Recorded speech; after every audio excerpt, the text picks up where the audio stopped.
¿Qué tal, gente? Esto es Plano Subjetivo, yo soy Ginny y hoy vengo a hablarles del final de esta apasionante serie que luego de 8 semanas culminó el 3 de marzo del 2024 con su episodio número 16 que se estrenó en el canal TVN en Corea del Sur.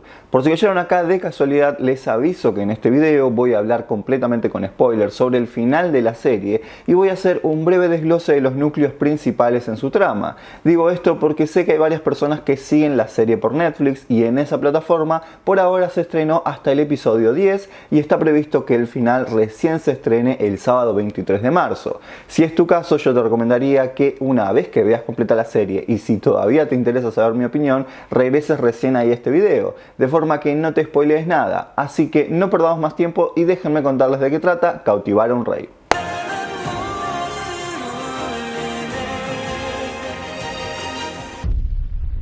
El guión de esta serie yo lo dividí en 6 mini arcos narrativos como para entender mejor la construcción de lo que se nos está contando. Los primeros 4 ya los expliqué en los 2 videos anteriores que hice, pero hagamos un rápido repaso antes de recapitular los últimos 4. Para mí, los primeros 4 episodios los considero como el prólogo, donde se nos va a presentar a todos los personajes y cómo Jin accede al trono y el por qué Jisoo se quiere vengar de él. Del episodio 5 al episodio 8 tenemos la vuelta de Jisoo al palacio bajo la identidad de Mongoo. Se nos va a mostrar cómo logró ganarse el puesto de maestro de Baduk e intenta encontrar aliados para su venganza. Todo va a cambiar cuando el rey descubre su identidad, pero no hay mucho tiempo para pensar en eso porque aparece un nuevo conflicto. La sustitución de la princesa, que pide en su mano como una alianza estratégica entre reinos, y una vez que ese conflicto se soluciona, tenemos la muerte de la reina Oh, que va a desencadenar una lucha de poder para ver qué familia va a ser la elegida para proponer a la futura reina, ya que el rey todavía no tiene herederos, pero se va a elaborar un plan para que el príncipe Munseong sea adoptado por el rey.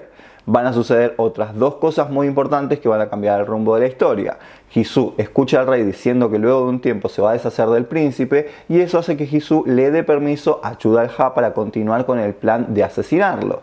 Le tienden una trampa, pero en el momento justo ella no puede hacerlo y se interpone frente a la espada de Chudal-ha, a quien rápidamente van a arrestar y ella cae inconsciente. Acá se da inicio al último conflicto fuerte que construye la serie, donde se revelan todos los verdaderos motivos del rey y que al final no era alguien tan malo como todos pensábamos y siempre quiso atrapar al verdadero responsable de la muerte de su hermano y al verdadero espía de los King, que no era otro más que su tío, el director principal Park. Toda esta guerra de conspiración arranca en el episodio 13 con la captura de Chudal-ha y finaliza en el episodio 15 con la sentencia y muerte del director, mientras que el último episodio es como un epílogo donde se busca cerrar todas las subtramas y los arcos de los personajes para dejar contento a la mayoría de los espectadores, aunque se deja a libre interpretación qué es lo que sucede con la pareja protagonista.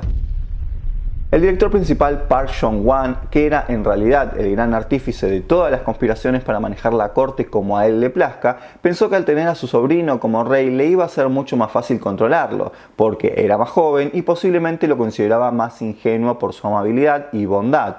Se nos va a revelar que él había sido el que conspiró para matar al difunto rey envenenándolo, como así también era el espía que le contaba todo a los King y que al verse acorralado quiso complotar con Hyun-bo y Myung-ha para matar al rey y que ascienda al trono el pequeño Munseong, el cual obviamente era más fácil de manipular. Vemos que como él empieza a matar a todos los cabos sueltos, pero Myung-ha nunca estuvo de su lado, solo le siguió la corriente para exponerlo y que más adelante Hyun-bo sea el testigo que lo exponga, ya que Lady Dong y Mak-dong habían muerto y eran los únicos que podían revelar los crímenes del director Park. Para mí uno de los momentos más emotivos de la serie, y que seguramente debo ser de las únicas personas a las que le pasó, fue la muerte de Lady Dong, un personaje que no fue muy bien desarrollado, ya que se podría haber profundizado muchísimo en sus conflictos internos y en cómo fue que se enamoró del rey. Toda esta escena en la que ella le confiesa sus sentimientos y luego tose la sangre me pareció alucinante por cómo fue construida. La verdad que era muy shakespeariano porque el personaje se está redimiendo al sacrificarse de esta forma y además era la única testigo de las verdaderas últimas palabras que dijo el anterior rey. Y su muerte es la motivación final que el rey Jin necesitaba para ir hasta las últimas consecuencias en contra de su tío. Yoo Hyun-bo comenzó siendo uno de esos personajes que está caracterizado de una forma en la que apenas lo ves, sabes que es un villano. Es de esos personajes planos que cumple el rol de manipulador egoísta y desleal que sirve a quien considera que lo puede llegar a recompensar. es la representación de la mentira y la hipocresía en su máximo esplendor. Ahora bien, por ahí puede que a algunas personas no les haya quedado claro por qué termina confesando que era parte del complot del director principal Park. Vieron que cuando iniciamos la serie, él formó parte de la conspiración del ministro de Guerra Kim, es decir, el padre de Myung-ha. Bueno, Hyun-bo le había dicho al ministro Kim que había visto a Ji-in complotar con Chu Dal-ha, y ese fue el detonante para que el ministro Kim armara todo el complot en contra de Ji-in y luego lo terminó traicionando y derivó en la muerte del ministro Kim. Al darse cuenta de esto, Myung-ha decide amenazar a Hyun-bo con revelárselo al rey, de que fue culpa de Hyun-bo que todos lo consideraban como un espía de los King, y el castigo por esto iba a ser su muerte. Por eso le da como opción que exponga el complot actual con el director principal Park para que lo castiguen en vez de ejecutarlo. Aquellos que vieron Game of Thrones sabrán que este personaje tiene muchas similitudes con Meñique, que era igual de ambicioso y desleal, por lo que era obvio el final que iba a tener, y que quien debía matarlo era el mismo Chu Dal-ha.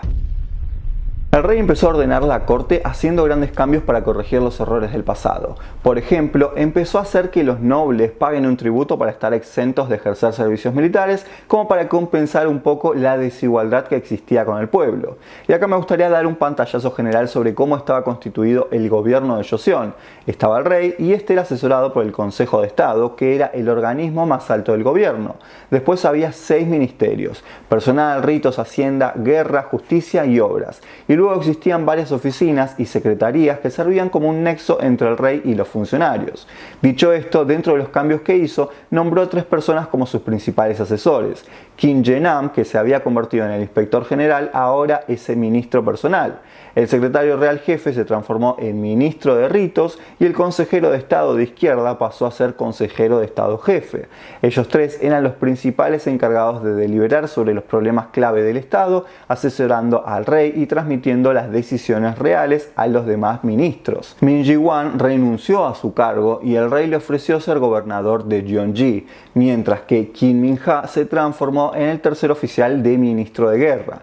También vamos a ver que el intérprete Yoon Se-pyo había recibido un cargo dentro del gobierno a pedido del príncipe Rui, que luego de la repentina muerte de este príncipe, el emperador le pide al rey que lo entregue, ya que habían estado conspirando con el príncipe en contra del emperador, e incluso se nos revela que era el nexo que comunicaba al príncipe Rui con el director Park. El rey se lo entrega al emperador y le recordó aquellas palabras que este hombre le dijo cuando había comenzado la serie.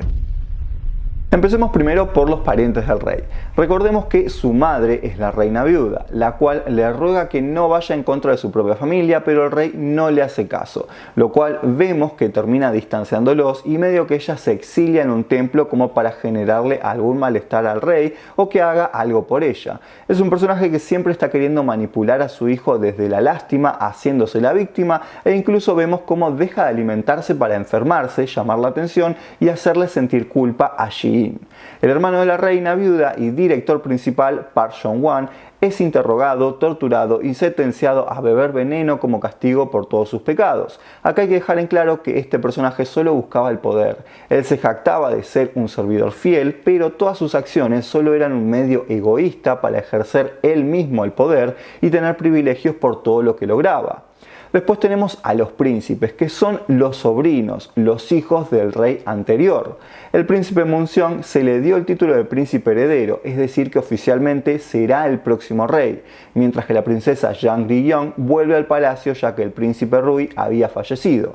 Acá hay que recordar que ella había sido sustituida por Bun-yeong. Vemos que el mismo rey la recibe y le agradece por haber hecho todo lo que hizo e informar siempre sobre todo lo que hacía el príncipe Rui.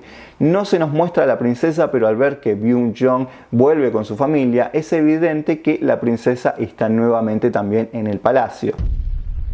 Si bien la serie tiene un final abierto porque no vemos qué pasa después de ese reencuentro, para mí el rey y Jisoo terminan juntos, ya que después de 9 meses sin verse ni hablarse, creo que después de ese beso y la conversación en la escena final, todo pareciera apuntar a que ya no pueden seguir separados. Para la serie no importa el cómo siguieron, lo importante es que vos como espectador te quedes con la sensación de que se volvieron a encontrar. Ahora bien, yo sé que a muchos por ahí no les gustó la actuación de ella porque se la ve muy frágil y medida. A mí la verdad es que no me molestó para nada y hay que entender que esto también es algo muy subjetivo de lo cual no todos podemos estar de acuerdo. Yo creo que si la serie logró que muchas personas quisiéramos ver cómo terminaba esta historia de amor, quiere decir que su trama, a pesar de tener algunos fallos notorios, es una trama que a rasgos generales funcionó muy bien. Yo creo que el guión no le pide al personaje de Jisoo ser una mujer fría y despiadada, ya que se la quiere distinguir de otros personajes femeninos que tienen un carácter más fuerte como la Reina Viuda y Lady Dong, o de personajes extremadamente buenos e inocentes como la Reina Oh. Hay un problema de construcción narrativa en el desarrollo de la venganza de Jisoo, pero de eso voy a hablarles más adelante. En términos de actuación, creo que hace lo que el guión le pide según el contexto. Su personaje se disfraza de hombre y desde el tercer episodio, cuando Myung-ha la descubre, se nos deja en claro que si alguien se enterara de eso, podrían arrestarla y torturarla tanto a ella como a su familia. Por eso siempre tiene una actitud fría, distante y medida. Obviamente nosotros como espectadores la vemos con ropa de hombre, pero la seguimos viendo como una mujer con piel suave, lindas pestañas y que está sutilmente maquillada. Pero dentro del contexto funciona porque, como decía antes, eso era considerado un delito y además no había mujeres que jugaran al baduk, ya que, como les expliqué en el anterior video, es un juego que se usaba para otras disciplinas de estudio y de ciencia, y en la era Joseon la mayoría de las mujeres se les prohibía acceder a una educación formal, por lo que eso históricamente justifica un poco el por qué nadie se imaginaba que Mong-gu era una mujer, más allá de tener rasgos notoriamente tan delicados. Después, en términos de interpretación, esta es una serie de miradas y gestualidades, y eso puede que no sea el gusto de todos. Hay muchos primeros planos de sus ojos y su cara angustiada o conflictuada, y al haber tantos planos así, a mí me da la pauta de que su actuación es una decisión del director que tiene que ver con su estilo y el tono con el que busca retratar a los personajes femeninos protagónicos, que vuelvo a decir, es un tema de gustos, a mí no me molesta tanto más allá de que lo note. Después también tengo que decir que hay un interesante cambio de perspectiva en el desarrollo de su historia, que la verdad hay que destacarlo bastante porque se nos presenta a estos dos personajes y cómo ella literalmente se enamora de él. Él la traiciona y ella se quiere vengar. Nosotros como espectadores también nos sentimos traicionados y queremos que lo haga, pero a medida que la trama avanza y vemos el tiempo que pasan juntos, medio que no queremos que termine pasando eso. Esa construcción no la tienen la mayoría de las series donde te hacen amar y odiar a los personajes de igual a medida, a tal punto que yo no sabía cómo quería que terminase esta serie, ya que durante todo el trayecto se juega mucho con las expectativas del público, porque cuando empezamos a enamorarnos nuevamente del rey, escuchamos esa conversación que tiene con su tío y nos rompe literalmente el corazón. Yo la verdad que lo odié a más no poder, igual que lo hizo el personaje de ella, y ahí rápidamente la serie cambia la perspectiva y nos pone del lado de él. Desde el episodio 13 al 15 se revelan un montón de cosas como también los verdaderos motivos del rey y vemos toda esta lucha de engaños y secretos para lograr exponer y atrapar a su tío. Y el final es más como un epílogo con una visión general que busca cerrar todo. Así como la serie tiene muchas cosas buenas, también hay que marcar ciertas cosas que son visibles y que no funcionan. Como les dije anteriormente, el personaje de Jisoo no me molesta en términos de construcción. Sí, lo que creo que está mal desarrollado es el sustento de su venganza, es decir, su motivación. Desde que vuelve al palacio, esta idea de humillarlo y destronarlo medio que no me gustaba, porque la idea de coronar como rey al príncipe Munseong, la verdad que no le encontraba mucho sentido, porque nunca se aclaró qué pasaba si destituían a Ji-in. ¿Quién iba a ayudar a gobernar a este niño? El director Park, es decir, tenían que eliminar también a los demás miembros del consejo. Era como que no tenía mucho sustento. Creo que era más válido planear matarlo y en el transcurso de esos planes se iban dando cuenta el peligro que eso ocasionaba para el pueblo y ahí meter toda la trama romántica y la lucha de poder interna. Creo que deberían haber cerrado la trama de venganza mucho antes, pero entiendo que se buscaba jugar con esta dualidad de sentimientos que tenía el personaje de Jisoo, como también nosotros los espectadores teníamos sobre el rey. Otra de las cosas que no me gustaron fue la falta de información, porque muchos espectadores no entendían por ahí los rangos y cargos de los personajes, por ende tampoco se entendía muy bien la importancia del rol de cada uno de ellos. Por ejemplo, que de la nada aparezca la reina Oh, que muchos la confunden con la anterior reina, la madre de sus sobrinos, e incluso se nos cuenta que la reina Oh estaba enferma, nunca se nos explicó bien qué es lo que tenía. Yo en un momento pensé que la reina viuda la estaban envenenando, como que se notaba que varios personajes no se les estaba dando tanta importancia al escribirlos. Uno de ellos era el de Lady Dong, que me parece que era un personaje muy rico para desarrollar dentro del argumento de la trama, como también el de la Reina Viuda, que podría haber sido otra gran villana a enfrentar. Creo que el gran éxito de la serie es generar una relación intensa entre el público, la trama y sus personajes. El concepto de cautivar se utiliza como una explicación para todo, desde nuestra obsesión como espectadores con los personajes, como también la justificación de por qué tal personaje hace lo que hace. El director Park, la Reina Viuda y Hyun-Bo están cautivados por el poder, Myung-ha y Chu Dal-ha por el deseo de venganza. Jisoo se quiere vengar, pero este encanto, amor o pasión que siente por Jin desde que lo conoció le impide ser alguien despiadada con él, y esta sensación nosotros como espectadores la compartimos y queremos que suceda algo que los haga terminar juntos. Por lo menos a mí me sucedió eso durante casi toda la serie, aunque como dije, hubiera preferido un final mucho más trágico, pero eso ya es un gusto personal de preferir historias que sigan más una construcción de tragedia griega. Por eso, dentro de mis escenas favoritas está la muerte de Lady Dong, como también el momento en el que el director Park le cuenta la verdad al rey luego de varias horas de tortura, y ni hablar del momento en el que toma el veneno y muere, que me pareció una de las escenas más épicas de toda la serie. Después obviamente la secuencia del primer beso entre Jisoo y el rey me pareció sumamente hermosa, como también esa escena de los primeros episodios en los que caminan juntos por al lado del río y él le habla del olor a la guerra. Siento que ambos intérpretes transmiten cierta sensibilidad humana en esa escena, que es el tipo de cosas que a mí me gusta ver, y se representa muy bien esa conexión que sintieron ambos, y de esa forma uno entiende todo lo que les genera volverse a ver años más tarde después de todo lo que sucedió. Y debo admitir que el único momento en el que me hizo llorar esta serie fue cuando él le revela las verdaderas palabras que había dicho su hermano antes de morir.